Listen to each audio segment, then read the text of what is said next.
Here with Fiilex, and I'm going to introduce you to some of our lights. This is the P360 right here. It's a portable unit, specular LED light. As you can see, there's no heat to it. It's going to be completely heat-free. I just go back specular, as in single point lights? Yeah, exactly. Single point light source. You can see, look at the clean, crisp shadows. There's no multiple staged effect like you get in some of the LED panels and stuff like that. And it's, nice, sharp shadows.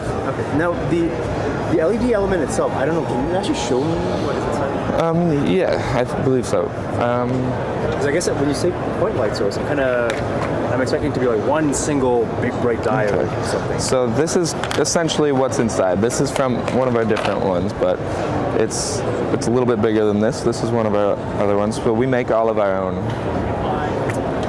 LEDs. And what we can do, and instead of mixing just daylight and tungsten LEDs and trying to meet somewhere in the middle, we can actually, through our technology, produce a color temperature on point. We can so actually you're able to smooth out parts of the spectrum by creating, so it's full spectrum quality. There's no spikes in the spectrum. The CRI is at 95. We had somebody in here testing out, kind of looking at it, and there is not a single spike within our spectrum. Okay. Now, so does that mean that this is an RGB LED, or is this something else that's going on? No, it's not necessarily RGB. It is. It's a remote phosphor type technology, but it's also, we've kind of developed it in proprietary. So it's multiple light emitting diodes within one array. So, and within that you have different kind of colored diodes that are producing full spectrum. So that's why there's not a spike in it. So it's actually, we produce everything. We can reproduce every color canopy that you need to. Interesting. Anyway, back to the P360. I guess what's so special about this lamp? I will show you. Cool, not that cool? There's a very silent fan in there. It's under 20 decibels. We've had a cinematographer using 3 in these in one room. Spot your key, your back, your hair light, and your fill light, and there's no problems with sound at all. It's really essentially completely silent, and it's flicker free, completely ready for video use. So if you want to watch my hand over here, here's what's really special about it. So it's color tunable. Okay. So from daylight to tungsten. I guess I've seen color tunable before, but this is actually one of the cleanest, if you can say, color tunes that I've seen. And you can smoothly tune in between them. It's not just you can really hit any temperature in between the two. Right. And there's no green shifts. Our CRI remains the same between the entire change. What about as a unit warms up though? Is there color shift? Is there any kind of control for? No, actually, it really doesn't warm up too much. I mean, obviously, running time it starts to warm up, but this could be on for up to 24 hours. There should be no changes. Sorry, let me just clarify the question. I don't mean so much the warm up of the unit itself, but I mean as the unit does generate a little bit of heat and warm up, does it start changing the color by itself? No. So it's like there's something to monitor. Yeah, there's heat monitors in there. There's like let's say a thermostat in there that kind of monitors, and it doesn't. We had a CRI test done yesterday after it had been on for probably at least 10 hours. Still CRI 95, no spikes, completely right on point. Awesome. I guess I just want to take a look at the controls back here. So absolutely. Okay, so dimming and color temperature. Yeah, this one's color temperature. This one's the dimming right here. What's the dimming range? It's about 100 to 20%. Okay, so about 3 yeah, essentially about that. I mean, 2.5-ish. Yeah, I think it'd be somewhere around there. I don't have the exact measurement data on that itself. The light itself, though, is comparable to a 350 watt tungsten output. Okay, and then that's at. And this is what I always kind of curious about too. Like, say if you take when you're comparing it, if you take a tungsten bulb and you put like a CTB on it, and then say you lose your 2 stops, are you comparing it to something like that at daylight, or are you just comparing like your tungsten temperature? Okay, so let's say it's pretty much comparable at. If you wanted to say it's a daylight or a tungsten that's gelled down to daylight, you could say it's probably like a 600 watt. Okay. So I mean, it's essentially it's a 300. Yeah. Okay. Exactly. And maximum power consumption. 90 watts. 90 watts. 90 watts. So, let's say, and it's 12 to 28 volt DC ready. So if you want to run off a battery, you totally can do that. Since it draws 90 watts in power, say you have a 90 watt second battery, that gives you about 1 hour of usage at max intensity. If you go down below that, if you're at lowest intensity, you should get at least 2 hours. Okay. I guess so. Basically, this is kind of like an open phase, like a PAR style of unit right now. Yeah, exactly. What if I needed kind of like Fresnel type functionality? Well, we have some attachments. Let me turn this off for 2 seconds, and you can get a look in here. Okay. So, you see, we have two magnets right here. Okay. And those allow for our attachments. We have an optional Fresnel lens attachment. Okay. And I'll plug that back in here for you. Sure. So you can see here, it's an optional Fresnel lens attachment, magnetic connections on the back, and you absolutely just pop it right in, and that gives you about a 3 times intensity boost. It brings the beam angle from about 62 down to a range of right around 15 to 20, and that really extends the throw. Gives you a lot more punch in your light on the distance that you're able to achieve. We've been throwing up to the ceiling, and that's got to be what? Like, 30 feet or something? Yeah, at least, if not more. So. I guess what if I need a wider beam angle? If you want a wider beam angle, we have a dome diffuser. Okay. And the dome diffuser, actually, this gives you, not only does it widen your beam, it also, it kind of softens the light down a little bit. It'll give you a little bit smoother shadows and really kind of a nice quality for skin tone and stuff like that. Skin tone's always reproduced correctly because we have a CRI 95, but... I guess just go back to, just pull that back out again. Like the lens that is built onto here, like approximately how large is that? About 2 inches? Yeah, it's about 1.5 inches, 2 inches. Okay, and then I guess at this dome diameter of this dome, what are we looking at? That's closer to 3 inches. So it's a sizable.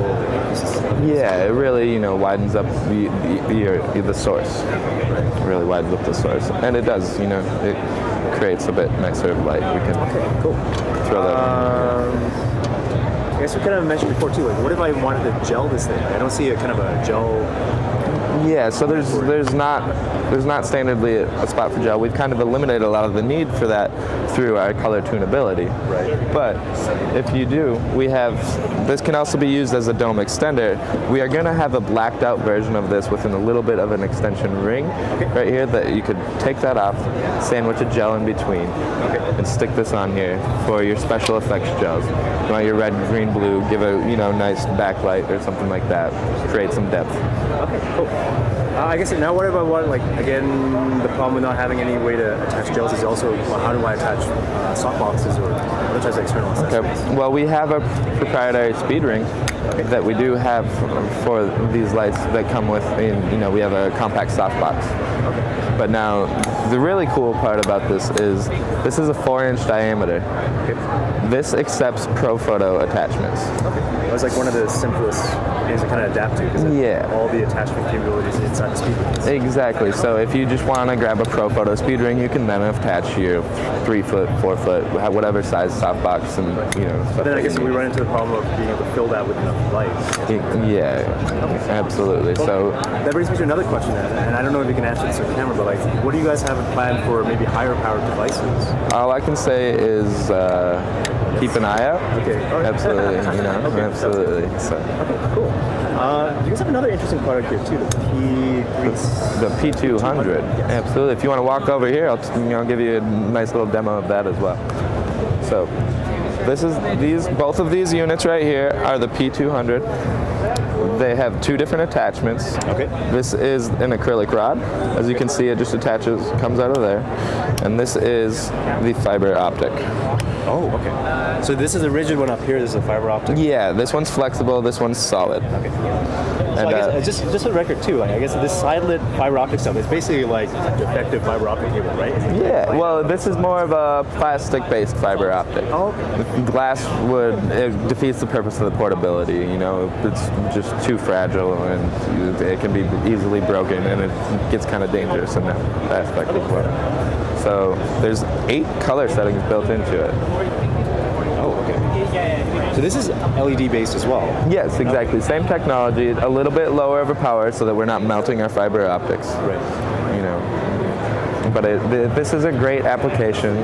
Say you want to get interior of a car, get some light coming up on your driver, get some uplight coming on, or get into some inner cabinetry of an interior set, something along those lines. Can I just get you to spin the color again? I'm just kind of... Absolutely.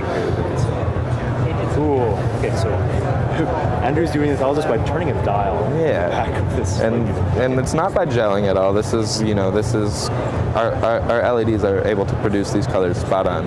CRI again above 90, even on all of these colors here. Oh, okay. Interesting. I guess you want to talk about prices quickly? Yeah, absolutely. So the light I showed you first, the P360 is $695 for a single light. It's available in a 3-light kit for $22.45. And what else is in that kit? That kit has 3 of the P360s, comes with 3 light stands, comes with 3 barn doors, and 1 of these compact softboxes right here. So if you were to buy a head normally, it wouldn't come with a barn door at all? Yes, it does. Oh, it does come with a barn door? Yeah. Does it come with the dome and those are optional attachments. Are those included in the kit? They are not. There's a softbox included in the kit, but the dome and the Fresnel and the gel are not included in the kit. I guess those 2 little attachments, the dome and the Fresnel, they're interesting. How much are they? I was gonna say they run about $50 a piece. So they're well within reach, you know. Okay, awesome. So I guess where can you buy these products? We're available through Sammy's Camera, which is based along the West Coast, mainly California. They're also available at the camera store in Canada. Okay, so that's in Calgary, actually, just about 300 kilometers or about 200 miles south of where we're from in Edmonton. So absolutely, and come on, visit us at www.fiilex.com, and give us a shout. We'll answer all your questions. Cool. And I guess just the record, Fiilex for Fiilex. Awesome. Yes, thanks, absolutely. Hey, no problem. Thank you. Okay, so I'm back in the Fiilex booth now with Mark Jacobs. Mark with a K, not a C. So he's a director and I guess former journalist. Former journalist. So, but he's not just any journalist, I guess. Like you're not just any director, I guess. Like some of the films that we talked about that you've been working on, some of the projects you worked on, like that we spoke about yesterday. I think you were talking about dealing in Swaziland. Oh yeah, the Swaziland documentary. In between the reality shows that I typically direct, I've done shows like Kitchen Nightmares, Robin Big, Ready for Love, The Glee Project. But in between those shows, I try to utilize the time, and obviously the funds that I can gain from doing those shows allows me to go out and do more philanthropic and cause documentaries. And I have a company called ZizixFilms.com, named after the exit to and from Las Vegas from California. And our company focuses on filling the needs, bringing awareness to the needs of the world, and then helping to fill those needs through storytelling. And so I really try to take an active role in finding what those needs are. And Swaziland, because it's a country that is, if they don't start to educate their people about HIV/AIDS, about safe self-sustainability, they're going to be extinct by 2050. And right now it's infants to 30, 50 to elderly. Everybody in the middle is pretty much gone and dead. And the film is centering in on the local government, if you will. It's the last known country on the continent of Africa that's ruled by a king still. And the king is doing some things that maybe he shouldn't be doing that's really having a great effect on his people, the people of his country. And it's a small country. It's the most ravished country per capita of HIV/AIDS. But there's many other things happening besides AIDS there. Children are dying. Young people are dying. Is there a name for this documentary? Swaziland. Swaziland. So it's called Swaziland. Not a lot of people know where Swaziland is. Not a lot of people have heard about it. And it's an absolutely beautiful country. The people there are absolutely amazing, beautiful people, friendly, but they're dying. They have nothing. They barely have clothes. They barely have food. They have no water.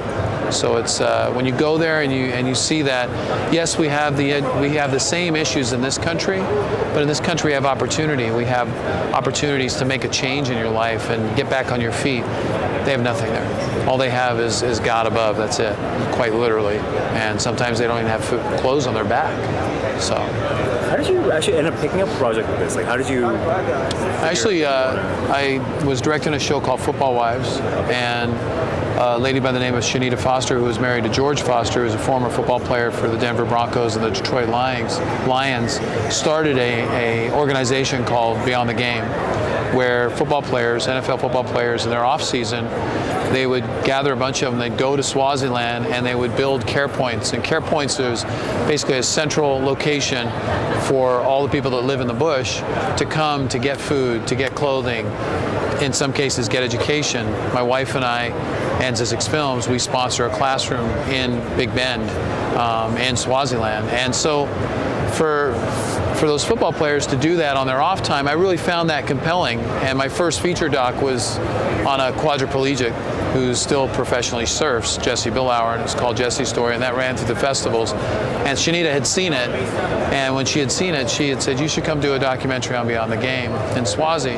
And so about a year after she said that, it all came to be, and my wife and I went over there, and I took all my gear with me and started shooting, and just the impact of what was happening there really just kind of inspired me to take it a deeper step, deeper look into why that's happening. And in talking to the people there, I just discovered that, there's some things the king is doing that aren't really benefiting the people of the country that he's supposed to be ruling over. Anyway, I'll check out the documentary. Does any products from this booth, have you ever been able to use them on? Yeah, actually I have. They're really, the thing that's great about the Fiilex lights is there are a lot of LED lights that are out there. Yep. And it's great that they're all running cool, they're not hot. I have calluses from running different Mole Richardson, Airy lights, you name it, because they're so hot. They're tungsten lights. Yes. HMIs are great, but there's a slow startup time. LEDs are great, but they're still developing. And this year is kind of, the question is, well, are they ready for TV? Are they ready for, HD motion picture filmmaking? And in my opinion, the answer is yes, but there are a lot of companies that are out there that are saying things about their lights to get people to buy them. But if you don't look underneath the hood and really understand the effects that some LED lights can have if they're not quite up to par on a red camera with red spikes in the shot or green spikes, you can kind of, you'd be in a bad position if that happens. Right. So companies like Fiilex that are taking their technology of 25 years in LED technology and utilizing it now in a whole new world for them, which is motion picture and television lighting, they're using the LED chip in a way and mixing the colors in a way to where we don't get the red spikes, we don't get the green spikes, and we get a very bright light. And it's a tunable light, so we can go from tungsten to daylight and mix the two together in just one little dial. And when you look at it on a scope or on any kind of a piece of machinery that reads the Kelvin of light or your CRI levels, and you see how pure it is, that's something that I want to be part of. The first light they gave to me, I couldn't even tilt it because it didn't have a yoke. And so my input, along with my friend Brent, who works for the company, his input, they've started to design lights that are really opening up to people. And people that have been here at the NAB show have been walking by, and obviously they see the fiber optic tube light, but then they see this little 300 light and they start to realize the power that's in that, and there's no heat and it's quiet and portable and lightweight. 3 light heads I can take to Africa with me with 3 stands, 3 barn doors, and a softbox, weighs 35 pounds. I travel all over the world, so that's a big deal when you go to the counter at the airport and you pay to get your baggage in. Usually an Airy kit's going to be about 25 to 30 pounds over the limit. You got to pay a lot of money. Right. I'm shooting in small places. If I need any more light, I'll rent light in Johannesburg, or if I'm in another town in the United States, I'll rent it from a rental house. But this gets me by for interviews, for small little things, and that's what you need on the road, and that's why I love their product. And the stuff that's coming is going to blow people's minds. And they're asking people like myself, people that use it, they're not just like a car salesman, just assuming that this is going to work for people. They're actually asking the users of the lights, hey, what works? What's a good option? What would be better? And that's so huge to people that come by, especially salespeople. Like myself, I'm in this booth. I don't work for Fiilex. Well, I am. They've got me here. They're paying for me to be here. But I use their gear. And so when somebody from sales or a distribution company talks to me, the user, and I'm happy with it, that's a big deal for them because it's a good selling point. It's not just a price point, it's a selling point for the product. Okay, no, this is awesome. Okay, good, absolutely, no problem, man. Excellent.